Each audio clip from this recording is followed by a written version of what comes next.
La colère. Alors c'est sûr que quand vous prenez un fou rire pour parler du sujet de la colère, c'est... Voilà. Donc je vais éviter, donc je vais penser à quelque chose qui m'énerve pour rester dans le sujet, pas repartir dans mon fou rire. Pas trop non plus, voilà, c'est ça qu'on peut aller chercher comme ressource aussi. En tant que coach, c'est important que vous sachiez gérer la colère, surtout quand vous avez affaire à des dominés-dominants. Qui sont encore dans ce fonctionnement-là, parce que sinon ils vont vous considérer comme inférieur. Donc dans certains cas, le hausser le ton est pour eux une façon de comprendre que vous n'allez pas être manipulable et pas être inférieur. C'est comme ça, c'est un mode de fonctionnement, on aime ou on n'aime pas, mais ça existe.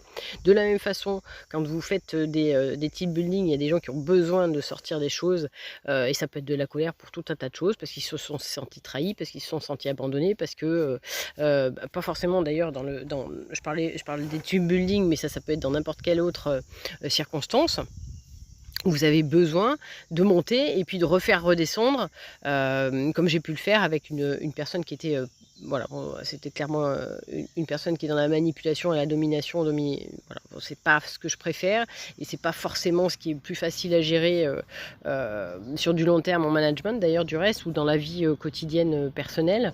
Cependant, bon, là en l'occurrence, il y avait une bonne partie de manipulation, donc je pense qu'elle m'a dit, c'est même pas sûr, c'est qu'elle m'a dit ce que j'avais envie d'entendre, mais en tout cas, ça a permis, entre guillemets, d'avoir un peu la paix pendant quelques temps.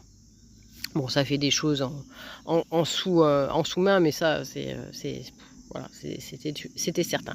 Cependant, déjà, il faut savoir le repérer, et deux, dans le cas où vous faites redescendre parce que les gens se sont exprimés, ont extériorisé, c'est bien aussi de savoir faire en tant que coach, en tant que, même pas forcément coach d'ailleurs, en tant que personne, en tant que manager et en tant que même parfois parent ou autre, donc quelle que soit la relation.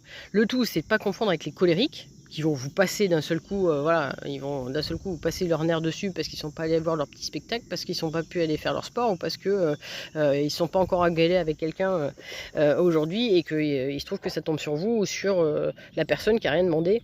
Là, c'est pas tout à fait pareil, hein, d'accord ? Donc c'est deux choses bien différentes.